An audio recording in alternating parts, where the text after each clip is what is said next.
Good morning. Welcome to Daybreak on Trust Television. It's a very beautiful Tuesday morning. Indeed, apologies for a minute late, but yes, a lot of things seems to happen due to a lot of decisions that have been made, and judgments, and of course, the aftermath of the reactions is something that, of course, in this show we are going to definitely talk about. Talking about the 6.8 million naira Hajj fare that has been increased, has garnered reaction from intending pilgrims who are a bit taking a step back, saying, okay, I don't think we want to go anymore. We'll be talking on that on the show this morning. Also, we will be opening the phone line, for interactions to hear about, your thoughts on certain decisions that it's also circulating in Nigeria at the moment. I am Sumaya Abubakar. Thank you so much for joining us. Former President Olusegun Obasanjo recently called out for the abolition of the law which had entitled former governors and their deputies to enjoy life pension. Obasanjo noted that pensions to the former governors and deputies were outrageous, while those of ordinary retired workers were owed. Yes. We've had a situation whereby we opened the phone line and a lot of people called in to vent their anger on, pensions of the retirees in their state. So this call by the former Nigerian president has also been re-echoed in many quarters, including the organization Socio-Economic Rights and Accountability Project, SERAB, who called on President Bola Ahmed Tinubu to stop the payment of pensions to former governors and their deputies. The Socio-Economic Rights and Accountability Project, SERAB, in 2017 filed a suit seeking the repeal of the pensions for former governors and their deputies across all states of the Federation. In 2019, Justice Oluremi Oguntoyinbo of a federal high court in Ikoyi, Lagos State, ordered the federal government to recover pensions collected by former governors serving as ministers and members of the National Assembly. Well, this is what we will be talking about, this morning. Of course, this is an interaction that we would want to hear from you. What do you think about pensions being paid to governors and their deputies? Should it be abolished? What is your take on all of this? The phone line would be displayed on your TV screen, so please do well call in the number to share your thoughts. And while you're calling in, please indicate your name and location, and do stay away from your TV set or tone down the volume of your TV set. This is something that we need to really talk about and digest. Should pension, be recovered from former governors, and should it be abolished? Some states have even taken the initiative. Recently, we saw Governor Alex Oti of Abia State, putting a stop of it, and even in his words saying it is something that should not even be done. And these are things that Nigerians have been calling. People usually will spend 35 years before they'll get pension. But then the governors some even spend 4 years, while others get 8 years. All right, we do have a caller. Good morning. Good morning, are you with us? All right, your name and location. I'm Abdullahi Awaljan from Bali. Okay, Abdullahi, thank you for joining us, sir. Go ahead. Yes, sir. Please, I can hear your TV. Just ignore your TV and talk to me through your phone. What is your take on the pension being paid to governors, former governors and their deputies? Are you still with us, Abdullahi? All right, I think we lost that caller. Please, there is nothing fascinating about you hearing your own voice from your TV. Okay, so I think we have another caller. Good morning. Okay, please do go ahead and call us via the number on your TV screen. Good morning. Good morning, are you with us? We lost that call again. Please keep trying. Let's hear your thoughts on what is happening. Good morning. My name is Good morning, are you with us? Yes, I can hear you. Okay, please turn down the volume of your TV. Your name and location, please. And speak up. Okay, is it describe the life pension for governors? I need you to be a bit audible, Can you speak up, please? Okay, it's good to scrape the life pension for governors. Okay, where are you calling us from, please? I'm calling from Lagos. From? Lagos. Okay, from Lagos. Okay, go ahead. Why do you think it should be scrapped? Because it's part of cutting down governance and cutting down of the cost?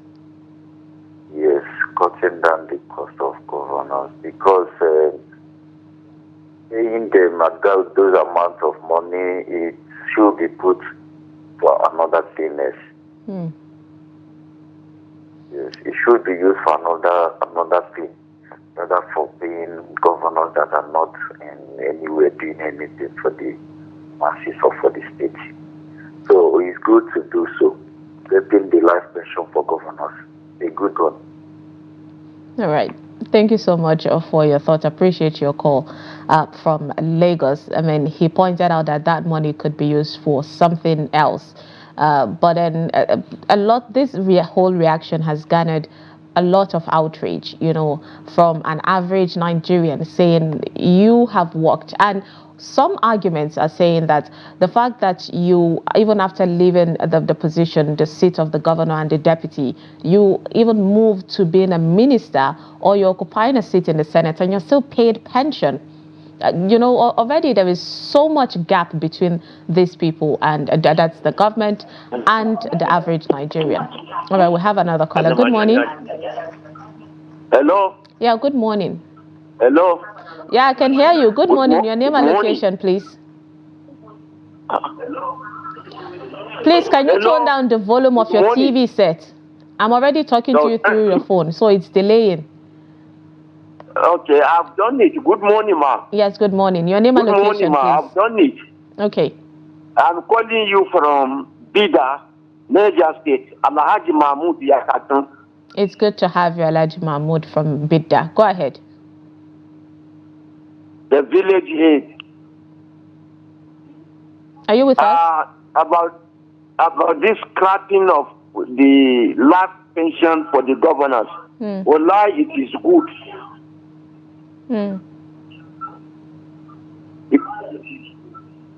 Because look at us that retired more than 8 years now in Niger State. Nothing has been given to us. Where the governors goes with the money? They should sympathize the senior citizens of Nigeria. What are they doing with the money? And everybody is going to answer what he did to Almighty Allah tomorrow.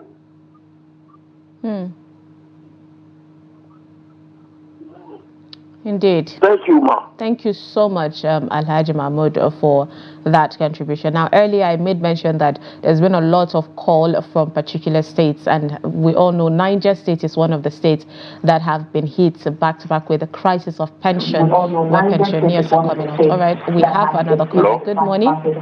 Please, can you turn down the volume of your TV set? I can literally hear myself through you. I think we would have to let you go until you're able to tone down your volume. Now, this is an opportunity for you to add your thoughts and opinions. And if you stay close to your TV set to hear yourself, then it would definitely break the communication between us. And that would not happen. You're blocking ways for people that really want to seize the opportunity to talk. So tone down the volume of your TV. Let's talk through your phone. All right? All right. I think we have... Hello. Assalamu alaikum. Alaikum salam. Good morning. Morning. How are you? I'm fine, thank you. Your name and location? Yes, it's Awal Jen again. Okay. From Taraba. Okay, Awal from Taraba. Go ahead. Yes, about this scratching of life pension of governor and deputy governor, it is good. Most especially we are in critical condition. This governor, they cannot consider us. Consider you in what way, Awal? Are you still with us? All right, I think we lost Awal. I wanted to hear, the situation happening in Taraba State when it comes to pension. I mean, people see it as a really sensitive matter, considering a lot of pensioners, hauling out crisis. And also, there is also the financial burden. You know, critics have argued that that is a huge unnecessary amount of money that is being used, you know, even when we don't have money. All right. We have another caller. Good morning. Hello? Yes, good morning. Please turn down your TV set. I can hear you Good morning. myself through your phone. Good morning. Your name and location, please. We would have to let you go if you do not tone down the volume of your TV and talk to us through your phone. Okay, I think we'd have to let that caller go, considering it seems he just wants to hear. We will have to let you go. Turn down the volume of your TV. Let's talk. You know, to get to. I'm getting irritated by this, honestly, and it shouldn't even happen. But anyways, the financial burden about this is something that is really disturbing Nigerians, and it shouldn't even be so. You know, we keep pinpointing that the state of the nation when it comes to finance is really bad, and these expenses have been given. All right, we have another caller. Good morning. Hello. Yeah, good morning. Your name and location, please. Yes, I'm calling you from Anambra State. My name is Osta Sopluchu. It's good to have you from Anambra. Go ahead with your thoughts on the topic. Yes, I supported the scrapping of the pension for governors and deputy governors. And my reasons are the governors serve at a minimum of 4 years or maximum 8 years and be getting a large portion of the funding that is coming into government. Whereas the civil servants, some serve between 30 to 40 years, and they are being given peanuts. And in some cases, the peanut is being withheld by the said governors. So I don't know why we should be paying people who did nothing, and while we seize the money of the people who did a lot of services to this nation. So I totally support the scrapping of the pension for governors and the deputies. After all, they are all rich men before they came into service. So that's my take on that. Thank you so much, you know, this call, also giving your thoughts, considering, you know, Abia did that. So Anambra, of course, around that same axis would definitely want to see their own governor take on this initiative. I mean, in the course of this pension, we've seen how the governor of Borno State, Babagana Umar Zulum, also had given, he said he has paid all withheld pension to all the pensioners in Borno State, which is something that has been receiving an accolade and claps, you know, for. So now people are saying, we hope that we would get to see other governors emulate these things that, you know, the governor of Abia and also the governor of Borno are doing. Let's not forget also there was a former, I think, governor of Gombe State, Lankwambo, that came out to say that I don't know if it's Lankwambo, but he came out and said, I do not want to receive any pension anymore from my own state, which is something, you know, we're really proud of, to say, okay, this is someone that has the state in his mind. All right. Good morning. Good morning. Yes, it's good to have you. Thank you for joining us. Good morning. I'm calling to contribute. Yes, go ahead. Your name, sorry, Benga, right? Location, please. Okay. I'm calling from Edo State. Okay, your name and location, please. My name is Aziz. I'm calling from Edo State. Okay, Aziz, go ahead. Okay. Good morning. Good morning. I don't see any reason we should be even discussing things like this in the first place. We are not supposed to be discussing things like this. It's an aberration to us Nigerians that things like this escape into our constitution in the first place. Who were those people that drafted it? Why would you be paying people that are payers of employees when we have millions of people that have not been paid for years? I would be able to deal with the issue of pensioners that have not been paid. What about gratuity? So I don't see why we celebrate irrelevant issues. These are so irrelevant. If the governors and deputies were prudent in their duty, if they were real Nigerians, if people did this to favor them, they would have come out to say openly that they are against this type of actions. So it is not a thing to be celebrated.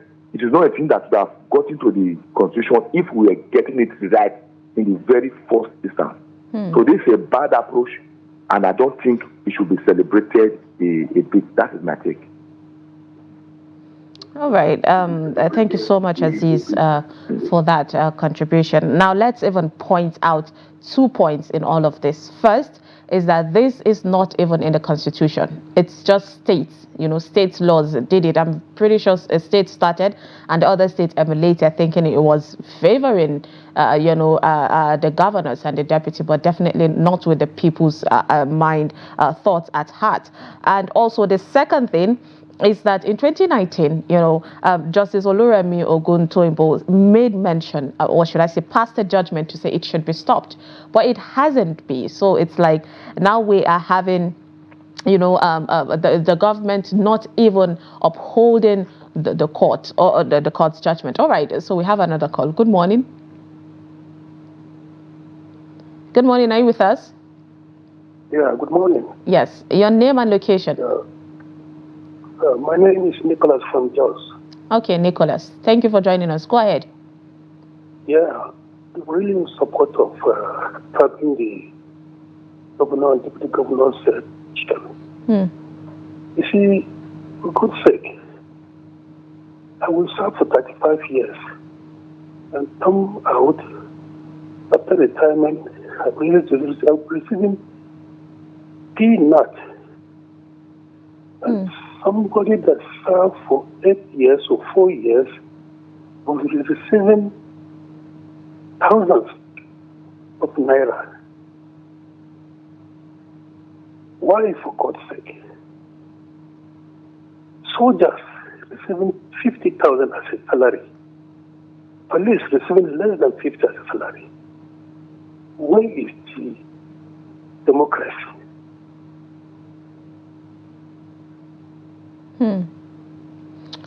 Nicholas, are you done? Yes, ma'am. Thank you so much. Yes, I'm done. Thank you so much for sharing this experience, which is a really sad one.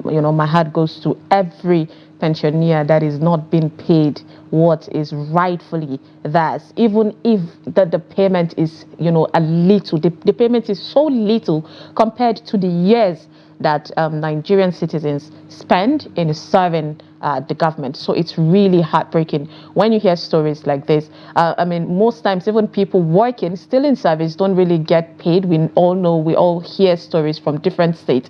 But then, so it's like a lost cause for pensioners. All right, we have another caller. Good morning. Good morning. Please tone down the volume of your TV. Your name and location. Hello.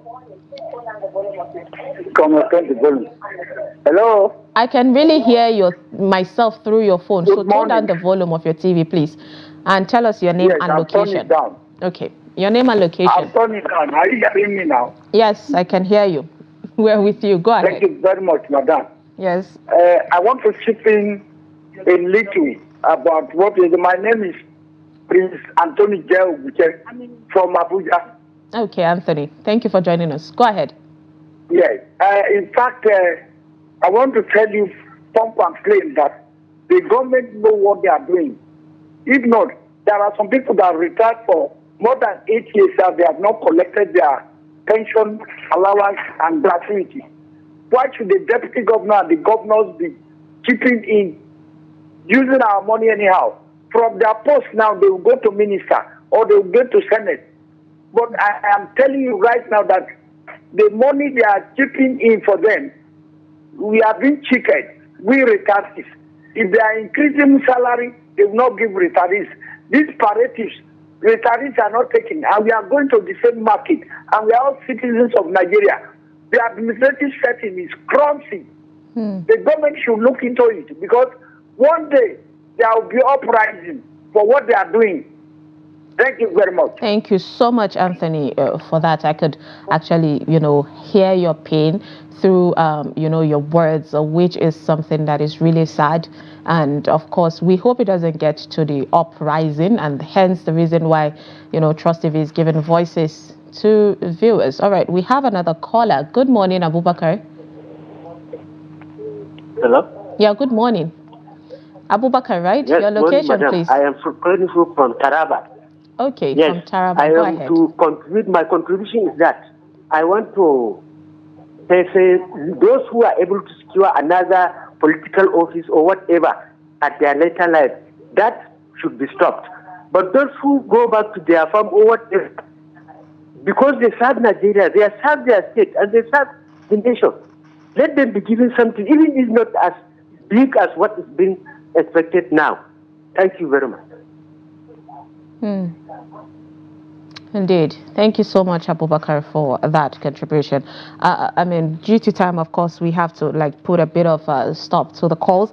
But, calling on all of this, one thing is for sure, it echoes the fact that we need to save more money, echoes the fact that there is no fairness and equality, and also lack justification. And let's not forget, among the packages of these former governors and their deputies, there is also a house, being built in their own choice, a location of their choice, all of that. So this is really sad. I mean, we all know in even advanced stages that former presidents tend to get just a periodic benefit, with perhaps a house and security for him and his family, just his immediate, that's the children, not the grandchildren. But then when it comes to Nigeria, there is a lot of things that is going on that seems like exploitation, which is really sad, but then with all of this, one thing we're pushing forward is that the retirees should get exactly what they deserve. More money being paid. The whole, after 10 years, people have to come to the nation's capital to do their signing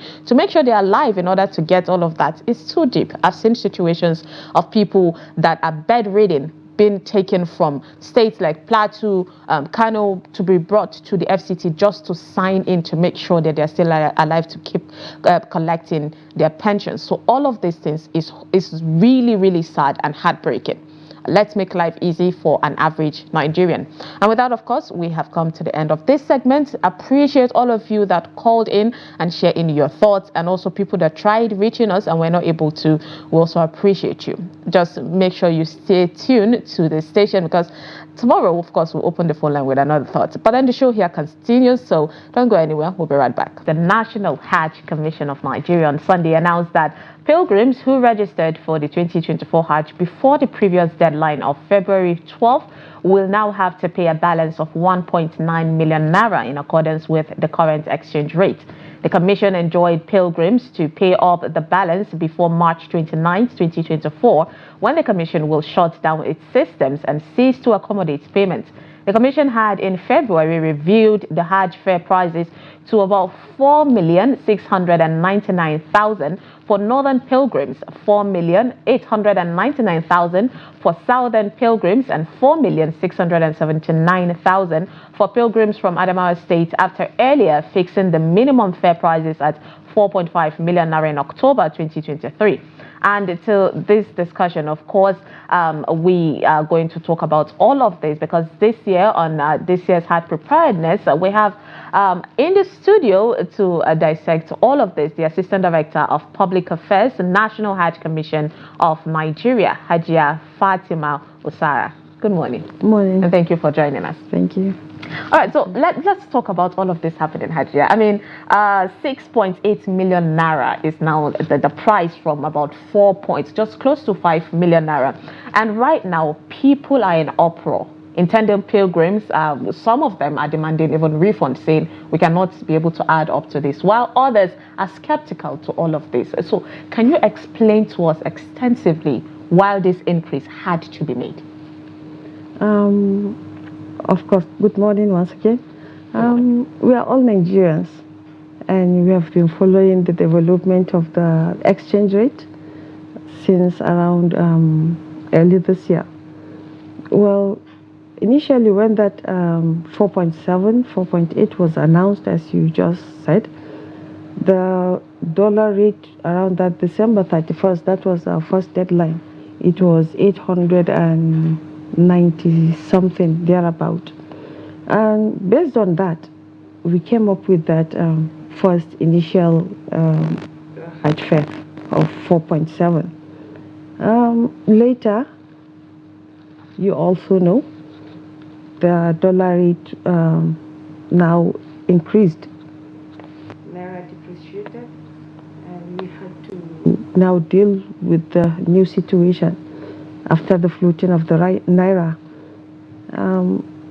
presently the naira is around 1,400 and something. So this is even the good news, because before now it was more than that. Pilgrims would have been asked to pay more. But with the new situation, alhamdulillah, it now came down to like 6 million after all the interventions that the government did. And NACON also did its best. It now had 6 million, 6 point something million in total, requiring all registered pilgrims to balance up 1.9. While those that will pay afresh will have to pay around 8 million. All right, I mean, let's take a pause on that one because we'll definitely need to get details on it. But we'll take a quick break, and when we come back, of course, the show continues. Just stay with us. Welcome back, and thank you for staying with us. Yes, we are talking with Hajia Fatima Usara, the Assistant Director of Public Affairs National Hajj Commission of Nigeria, on the Hajj fare increment of about 1 point something million naira, which made it to 6.8 million naira Hajj pilgrims. Thank you for staying with us, Hajia. So you were talking earlier about, the details of it, even though we don't know the exact details so far of how all of this comes and about. But then walk us through the expectations of an average Nigerian, when approaching the Hajj Commission, if they have the money, to add to all of this. Those that have the money to add have been given up to Thursday, 28th of March. Is it not too short, though, the period? Yeah, you may say so, but we are already running out of time. This whole arrangement is supposed to end by 25th of February, and already we are approaching end of March.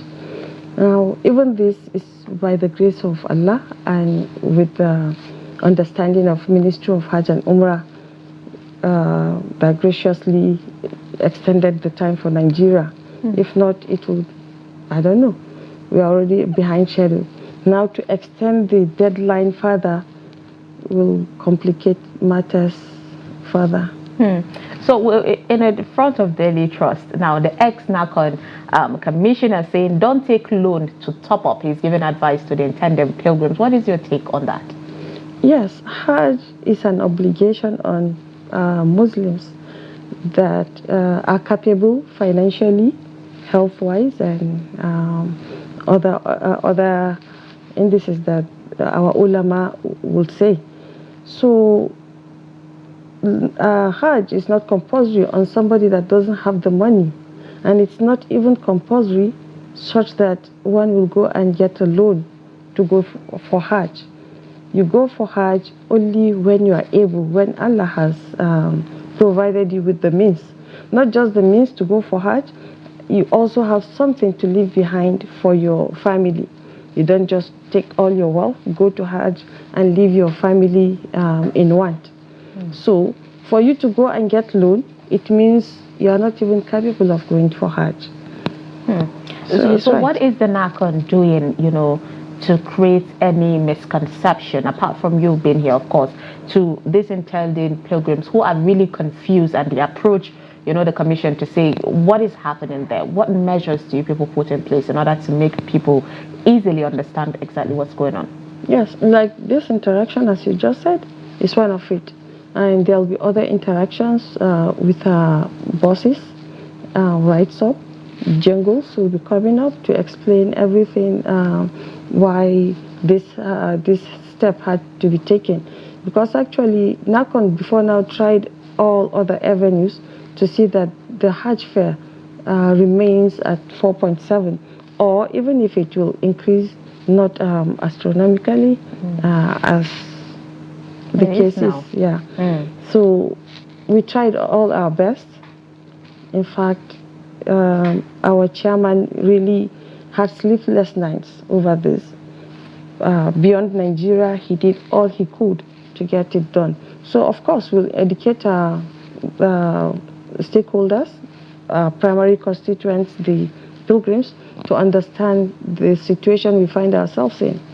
We all need together. You actually addressed the question I wanted to ask, which is if NACON has tried everything possible, based on the bilateral agreement between Nigeria and Saudi Arabia to at least, find a way to just cushion it and make it easier for Nigerians. But then stakeholders are pushing on this and saying that they want the government to intervene in all of this. Is there a way that Nigeria could be hopeful that something could come out of if government should intervene in some kind of way? Yeah, it will be good if government will intervene. Well, that it will be good on our part, but government has to weigh the situation, the consequences, the pros of course. And cons. But the dollar situation just came up in the middle of the process of Hajj preparation. It was something that wasn't envisaged initially. So that's why it became a real dilemma for the Commission and even for the pilgrims as well. Because we had a mindset already. Services, our chairman really tried to negotiate services. And as I would always say, the dollar equivalent of what is being charged this year is actually lower than what was charged last year. But this cannot be felt because of the increase in the exchange rate. So had it remained the same, actually Hajj fare would have been lower this year than last year's amount. Interesting.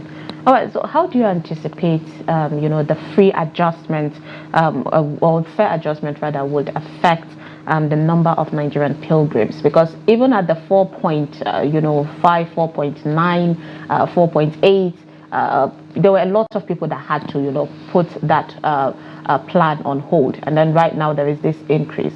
How do you anticipate the numbers? So far, has there been a lot of people, dropping of saying we cannot go ahead with this? As at this moment, no. We've not had that information yet, because the state pilgrims welfare boards are the ones dealing directly with the pilgrims. After hearing from them, they now inform us what the situation is. But so far, actually those that have been calling me, even asking how to go about it, that is there certainty that if they top up, they will not be left behind? And yes, we give them that assurance. Oh, so that's only the all right.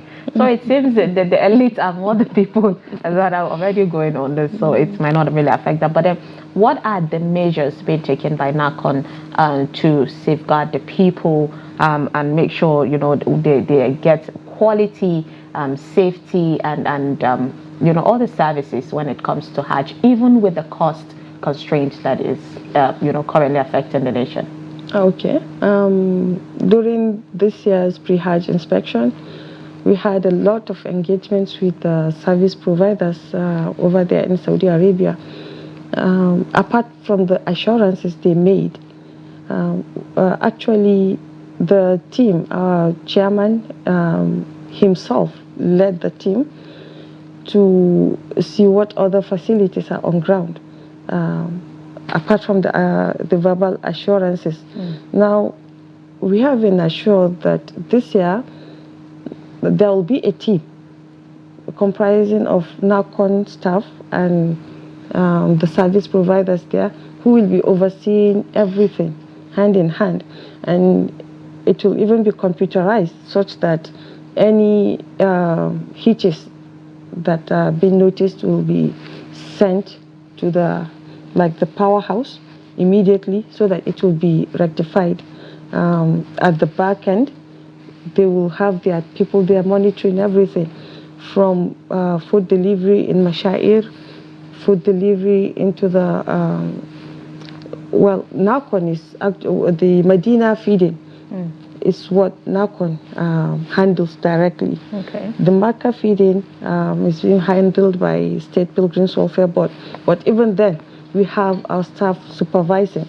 So all these arrangements with our service providers will be monitored by the two teams, their own team and our own team, so that everything will go on smoothly. And apart from that, there were negotiations on buildings. They were inspected. Yes, they were up to standard. And we were about finalizing the deals when suddenly the equation changed. That's the fair. A really sad equation. Yeah. So, even though right now it's looking like the federal government, the CBN are doing everything to make sure that the value of Naira, appreciates, there is still another side of Nigerians that are a bit skeptical about what if it remains the same? What if it's, goes higher and all of that? So what is the NACON long-term plan if at all these situations like this happen? For like 2 years ago, or 2 to 3 years ago, we introduced the Hajj savings scheme. Through the Hajj savings scheme, a pilgrim can start paying little by little until the time that his money matures to perform the Hajj. And the good thing about the Hajj savings scheme is, as you are saving, you are actually investing. You're depositing your money in Jaiz Bank. Jaiz Bank will be investing in halal businesses, and you'll be getting the returns as well. And with time, we hope that as more pilgrims participate in the Hajj savings scheme, the returns will be higher, such that a time will come, inshallah, that whatever the amount, this profits will be used to subsidize the Hajj, which means it will remain stable. Whatever, as long as you are required to maybe deposit as much as 2 million, whatever increases is not your business. It will be supplemented through the profit made there. And apart from that, there's these other plans that we have been we've been driving at. That's long-term arrangements instead of the yearly arrangement. When you make a deposit for like the hotels, and like for 2-3 years, actually the cost remains the same, because over there, no matter how things change, as long as you enter that agreement for like 3 years, it remains the same. So it will not be fluctuating every year. If we can have that with the airlines, with the service providers over there in Saudi Arabia, it will help manage the fare. And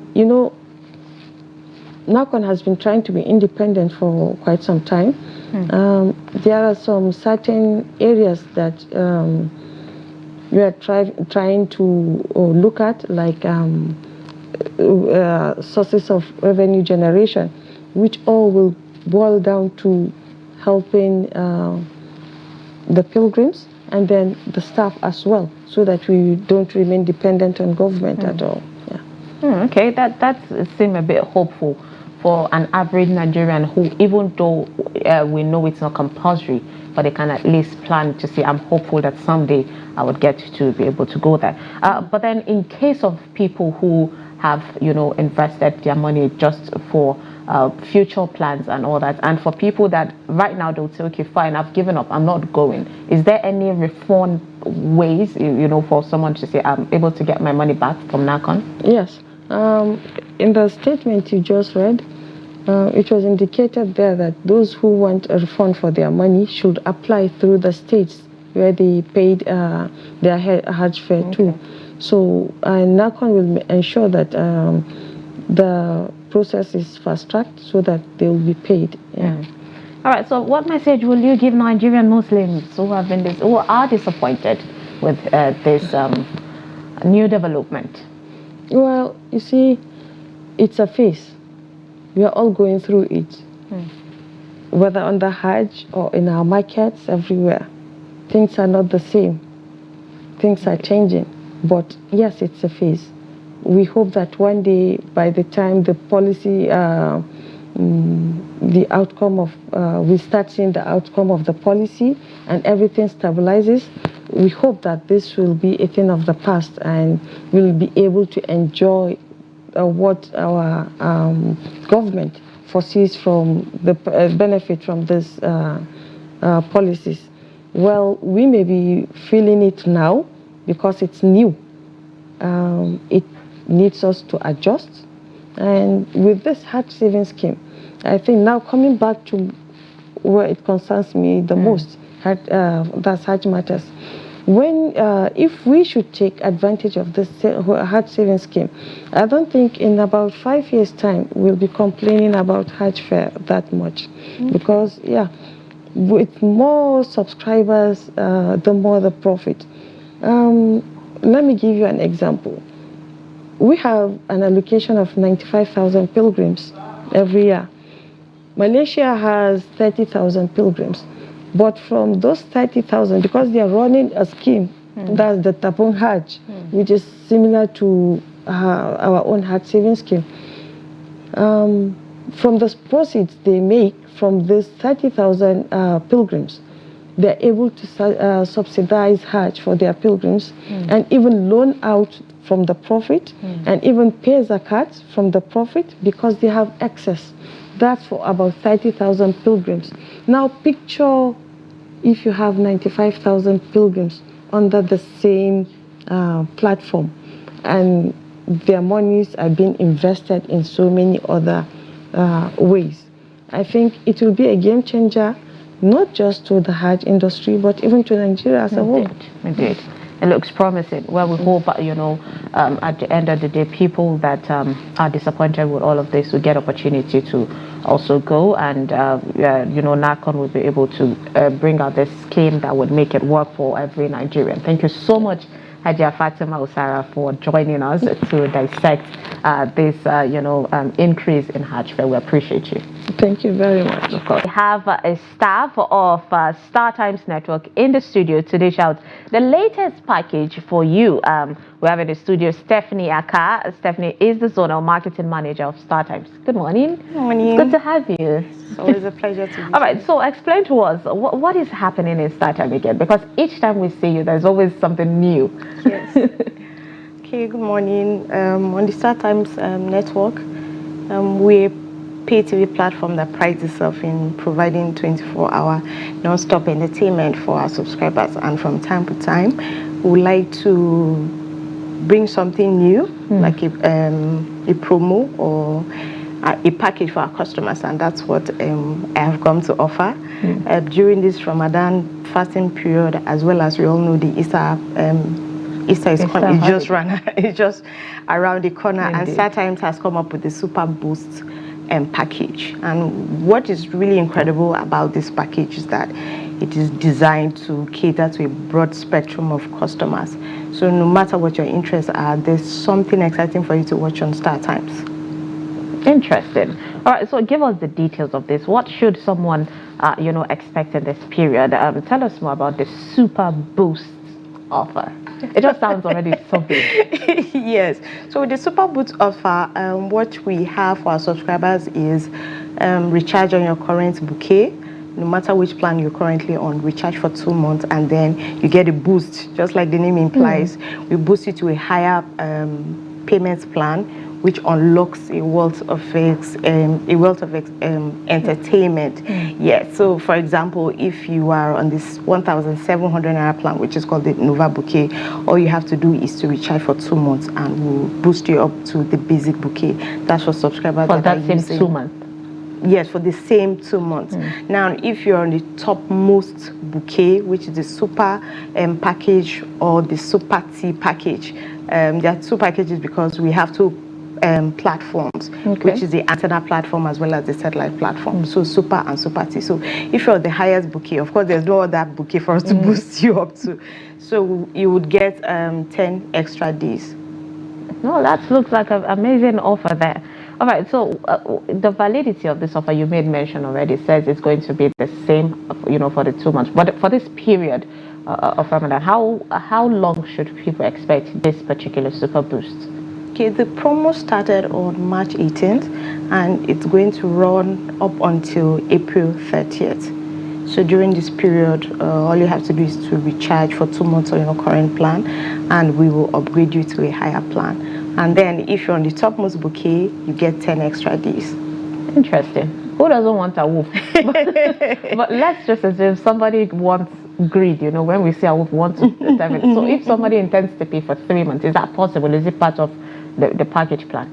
No, that's not the policy. The policy is recharge for 2 months and then you get upgraded. So if you recharge for 3 months, you would also get upgraded to 2 months.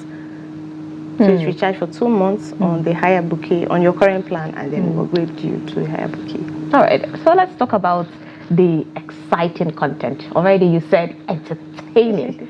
So share with us all of what this packages entails. What should a viewer who decides to go out and say, I want to get this boost, take advantage of this promo, what should they expect? Okay, so first I would like to say that on the StarTimes platform, we have an extensive library of entertainment. So no matter what your interests are or whatever you want to watch, there's something for you. We cover all genres of entertainment. If you want to watch movies, we have a wide range of movie channels. We have both the local and the international movie section. So we are also introducing a new channel. It's called ST Movies channel, and during this holiday season we are showing the latest installments of the Spider-Man movies on the 30th and on 31st of March. And apart from that, we also have an incredible family drama which is called The Perfect Family. This airs on Sundays at 8 p.m. We also have a wide range of telenovela drama series on the ST Novella E Plus channel. We have The Crocodile Whisperer. We also have Mrs. Fazilet and her daughters. And apart from the telenovela drama series, we also have a wide range of Bollywood series and movies for our subscribers. In fact, we have 7 Bollywood channels, which covers both series and movies like Star Life. We have an interesting drama series called Tintly. This is Mondays to Sundays at 6 p.m. We also have Lost in Love, which is also starring on Star Life.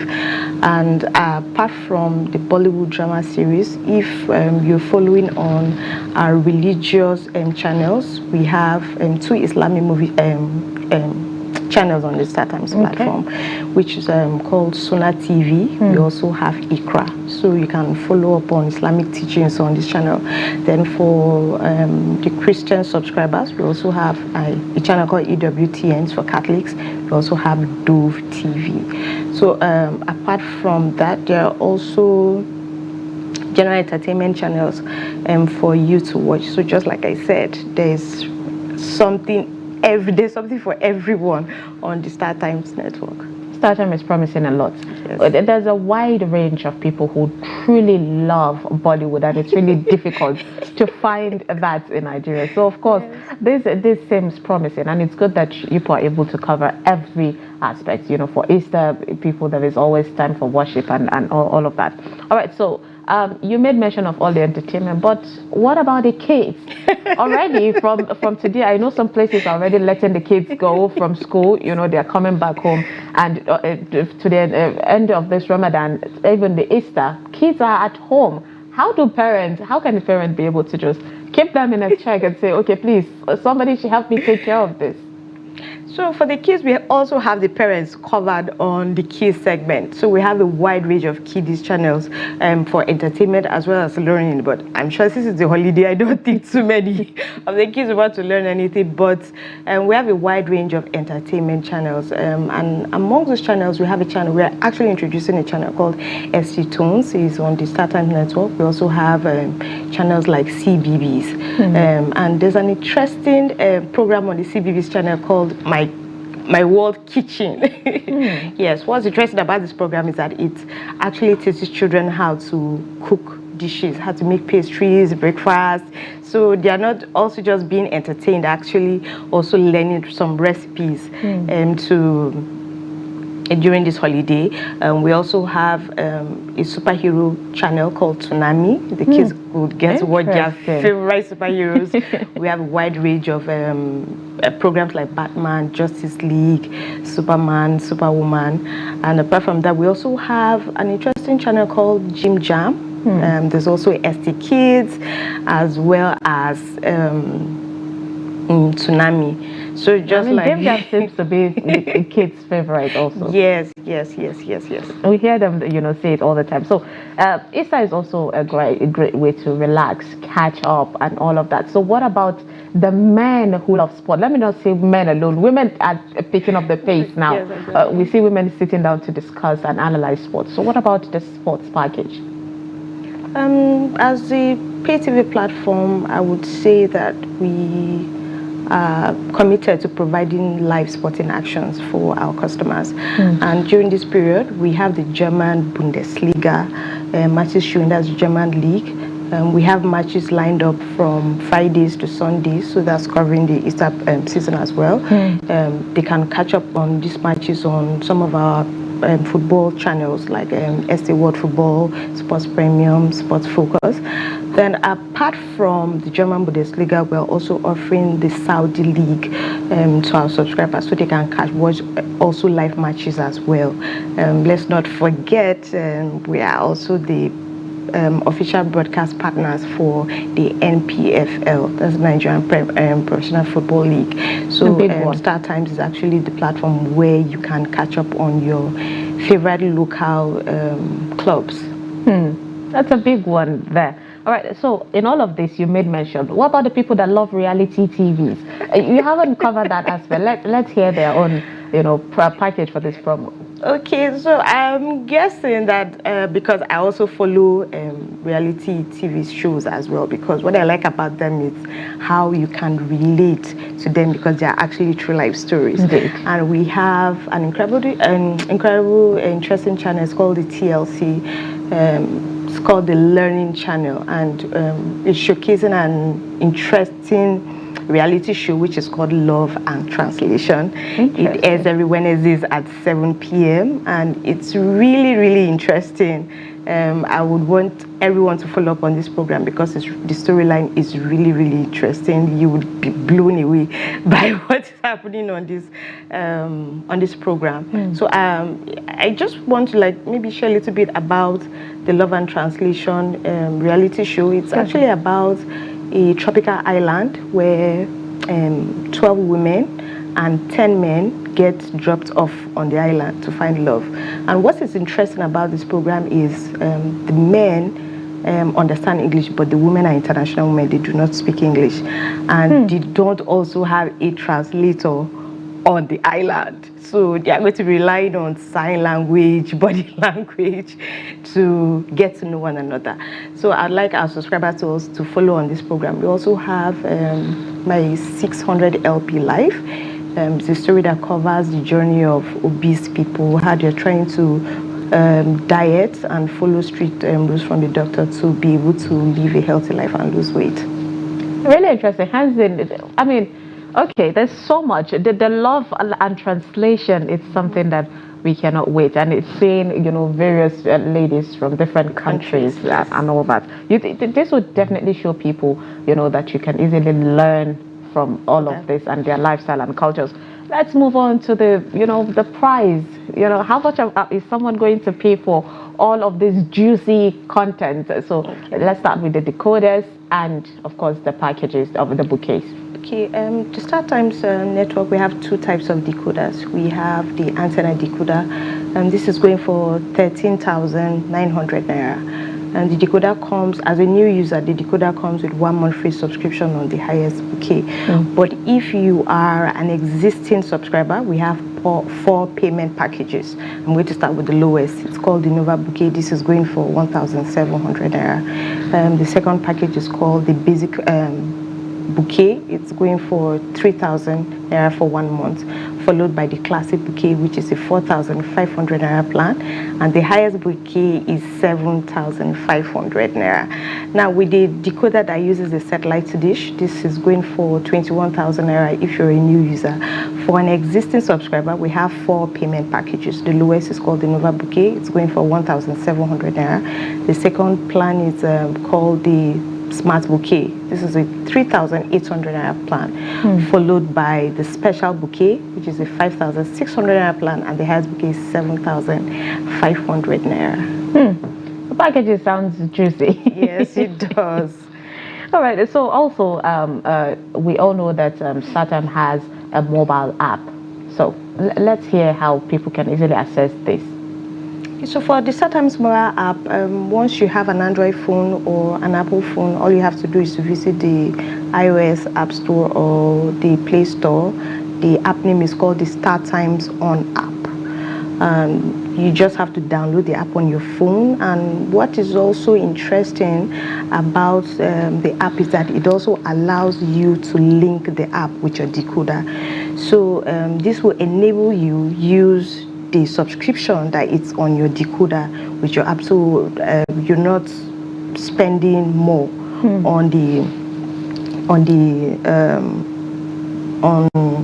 decoder. Yes, on the decoder. Yes, that's true.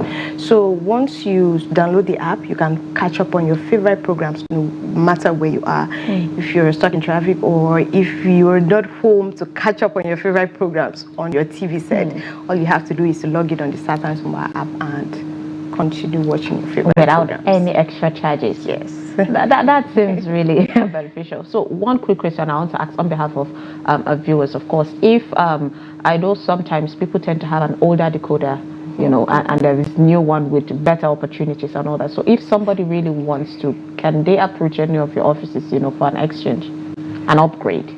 Okay, yes, that's true. We're actually running a decoder swap policy. If you have a StarTimes decoder that is no longer working, or the older StarTimes decoders, because I know we've had old customers for as far back as 10 years ago or 14 years ago.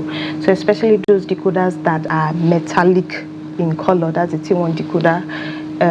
All you have to do is to visit any of our offices and we'll swap it for just 7,500 naira.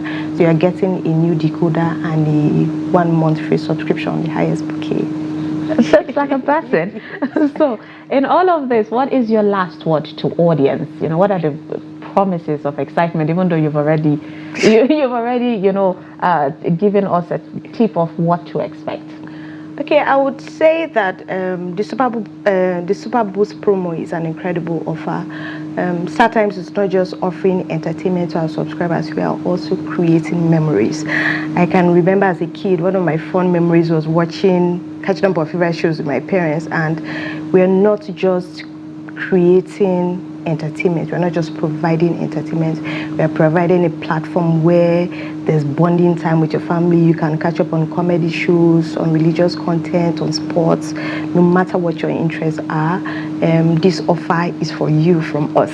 So please go out there. If you don't have a StarTimes decoder, now is the time for you to get one.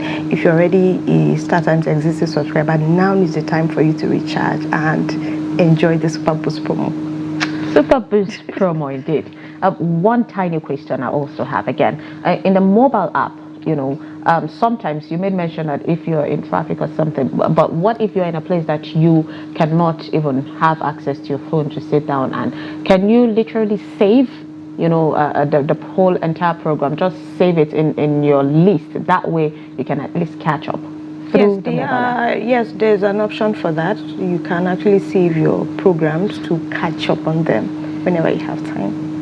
Well, it's really interesting. We hope that people are able to reach out. But then if people have more questions, is there, you know, phone line ways to contact StarTimes?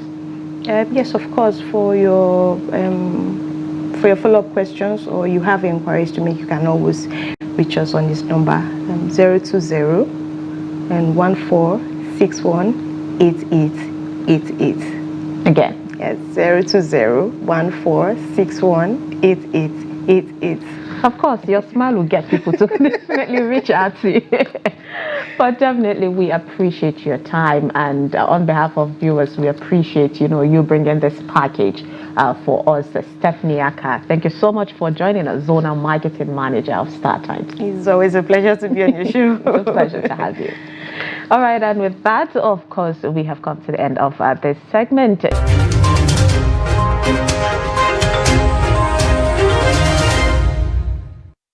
6.8 million naira Hajj fare intending pilgrims demand refund.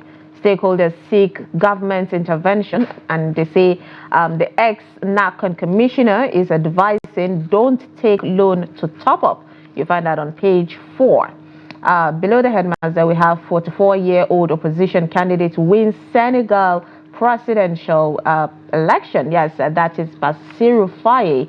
War on Gaza, U.S. turns back on Israel at UN Security Council. Well, it is about time, that decision is made. Well, Binance executive fled Nigeria with a smuggled passport. That's according to NSA. The CBN sells over $15 million to BDCs at 1,251 naira per dollar. Terrorists flee as military raises the hideouts in Borno. You'll find that on page 7. Kebbi begins census of Islamia Al-Majri schools. And beside that, there's a pictorial of Governor Obasani of Kaduna State with the rescued Kuriga students at the Government House in Kaduna on Monday. 6 of 137 rescued Kaduna students hospitalized and teacher dies. Government yet to reunite freed children with families. And federal government denies ransom payment. No food for us in the bush. That's according to students. You find that on page 6. Now, this is some of the stories on Daily Trust newspaper. Let's move on to The Guardian. Electricity assets, vandalism of 117 power towers cost about 12.8 billion naira, threatens about $7 billion loan. We're already, up high on our debt. There's a infography of vandalization of electricity transmission line between January 2022 and March 2024. The details of that you'd find on The Guardian. 6 die, 30 injured in Plateau communal clashes. No ransom paid for 137 Kaduna pupils, says the federal government. Nigeria unveils about $200 million global donor initiative to boost the small and medium enterprises. Binance experts flay executives escape as the federal government files tax evasion charges. Lagos arraigns 2 medical doctors for alleged involuntary manslaughter. Trade unionists demand removal of Ajaero Abure from LP. That's about 3.7 trillion naira budget pardon scandal at the National Assembly. If you want to get details on that, you'll find on page 12. Federal government to liberalize metering, allow consumers buy directly from approved vendors. These are some of the stories that you'd find on the Guardian newspaper. Let's quickly take a look at a New Telegraph. At the top of the page, CBN external reserves resume gradual debt decline from $34.45 billion. PMS and NPCL's pact with marketers crushes ex-deport prices. Below the headlines, we have Sharia Council. Nigeria's participation in 2024 had shaky. Also, people are calling on the federal government and states intervention. Customs board seeks security agencies' collaboration to curb trans-border crimes. Edo CJ constitutes another 7-member panel to probe allegations against Shaibu. 2026 crisis in Ekiti PDP as chieftains trade words over ambition. Major story, Kaduna school children. 1 teacher died, 6 hospitalized, says the federal government. There's a pictorial of that. And answer how Binance executive escaped the custody of the federal government. Federal government files tax evasion charges on him. NGE frets over growing insecurity. NCC drags MTN, 4 others to court over copyright infringement. The court discharges 3 NSAS detainees in Lagos. Federal government sets up infrastructure development fund to bridge the gaps. The FEC approves 1.267 trillion naira for roads, bridges, and okays about 15 yuan loan from Japan. The Viagra may reduce risks of Alzheimer's disease. There's a study of Alzheimer's disease. All right, so let's see if we can take one more due to time, of course. Blueprint newspaper, at the top of it says traffickers using fake jobs to lure Nigerians abroad. That's according to NAPTIP warning. We have innovation, RDC Tech Complex, industrializing for economic prosperity. We have Nigeria versus Mali. Finidi targets second win in 2 matches. And that's on the sports segment. Business, we have CBN gives BDCs about $10,000 each to sell at 1,269 naira. There's also the replication of what is being carried on every front page, which is the release of the abductors, Kuriga students. But they say that the abductors feed them with bread and akara, and they have never molested them. Well, thank God for that. We have a Fabio 6 IPU's voice in ending Gaza-Israeli conflict. Debt service fund rises to about 7.8 trillion. That news has been trending. And of course, the 2024 Hajj Fair, safe intending pilgrims. IHR urges Tinubu and governors. And of course, with that, we have our every Tuesday reviewer, Dr. Theophilus Abba, Program Director of Daily Trust Foundation. Good morning. Good morning. Thank you. It's good to have you again, Doctor. Yes, thank you. So let's get your thought on, the rescued children from Kuriga. There's been a bit of controversy in it, even though the federal and state government have come out to deny any payments of ransom. What is your take on everything unfolding? Well, when I heard the story that the children were back, I was very happy because if you are a parent and you just imagine that your son, your daughter is in the forest with strangers you don't even know, and then from what we know of them, they molest children. It's good that some of them have said they were not molested. You will not be said to. You can't even sleep. Every second of every day that your child was not with you was traumatic. So it was quite gladdening that, they came, they were brought back, and although some of them and the 6 were hospitalized, we understand one of their teachers eventually lost his life. So it's quite, a relief that these children were brought back. Now, with regard to ransom payment, well, if the federal government says ransom was not paid, let us believe that ransom was not paid. Because if you pay ransom to kidnappers or bandits, you're actually, giving them more energy. You understand? They have more money to buy weapons, then they're encouraged to do more because it will become, a source of income for them. They will tell you that it's business. So it's good that government said they didn't pay ransom. But we expect government to explain more. How were the children, rescued? Was it that they were kept at a particular location and the military got there and discovered them and picked them? Was there a struggle? Was there a kind of negotiation that did not involve payment of money?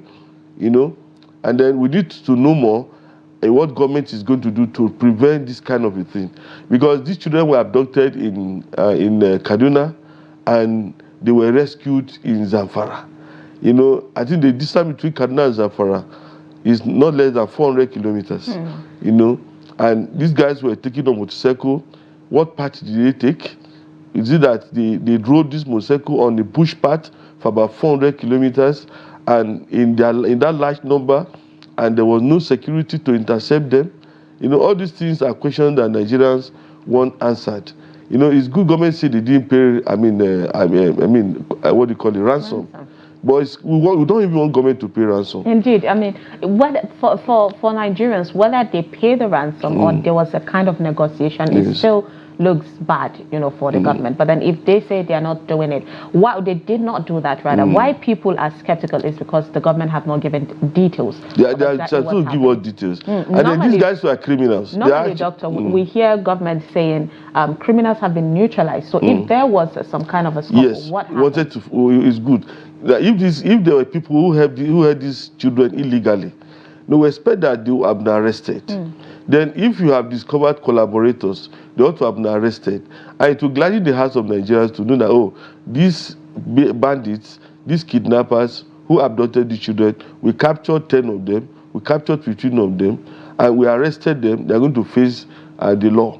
The manner in which the children were brought back, we are glad that they came back safe. But then I expect that those who committed that crime should face a kind of punishment, because there is a law in Nigeria against kidnapping, and I think many states have this law against kidnapping. Some of them declared, death sentence or life jail for kidnappers. So we expect that this law will be seen to be in effect. We want to see this law being implemented, because you have 137 children kidnapped for almost 2 weeks, and then you got them back, and then we're not hearing anything about those who committed this crime. Who committed it. There has to be some arrests, and there has to be a kind of punishment, a judicial process put in place to punish those who engaged in it. All right, and let's move on from that. Let's talk about another topic being, replicated in the front pages of every newspaper as well. The Binance executive that fled with a smuggled passport. And this is the NSA for the longest time. We all know the NSA hasn't really come out to say much. But then when situations like this happen, we hear their voices.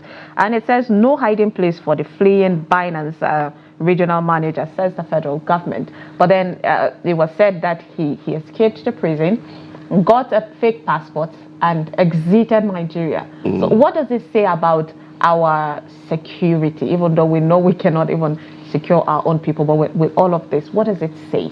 Well, I think we'll look at the circumstances. Number one, they were not held in a prison custody. Initially we thought that maybe they were held, at the DSS headquarters. They were not. We are told that they were kept in a guest house. Now, if you keep people like that in a guest house, it's a relaxed atmosphere, and it's understandable. These are foreigners, especially British citizens among them. So it's possible that the NSA will be saying, well, let's not offend our friends, the British.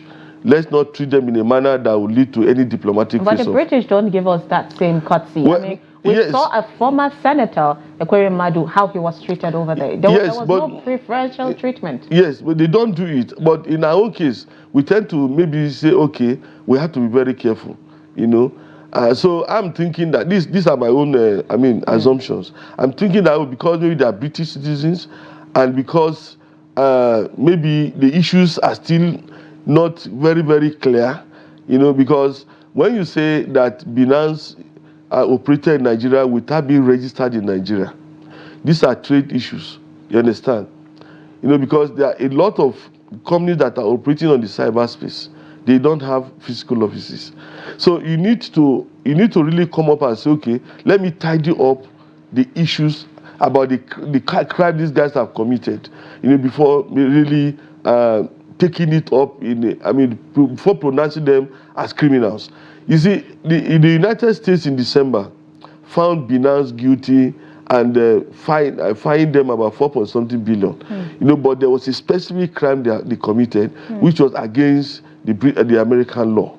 You understand? So, but in this case, I think the government and the NSA, so they are trying to really tidy up the charges against these people.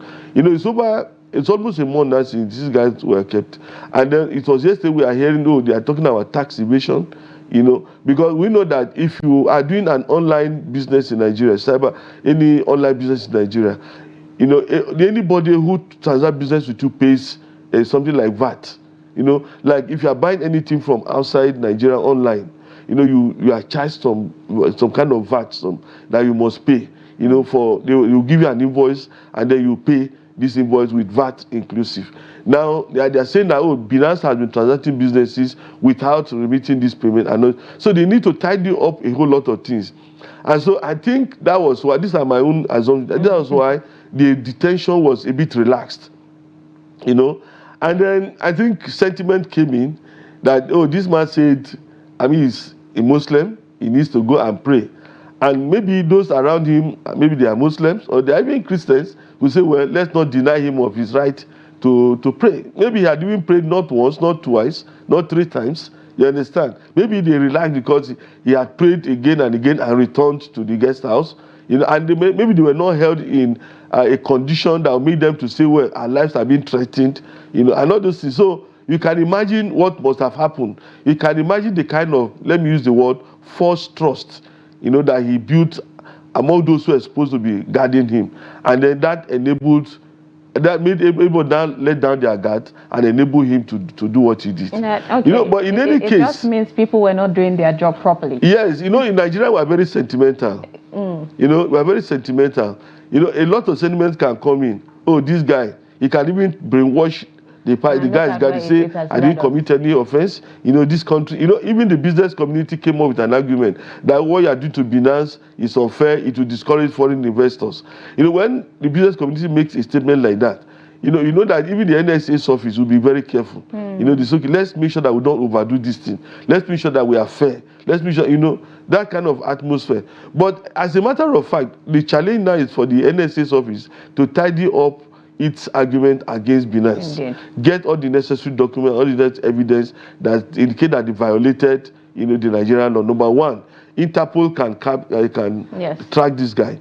Number two, the International Arbitration Court, where you can take this case to. So even if all of them disappear from Nigeria, you can actually go and file charges against them at the International Arbitration Court to say, these are the rules that we have. These guys violated this rule. They have to pay. You understand? So we have options.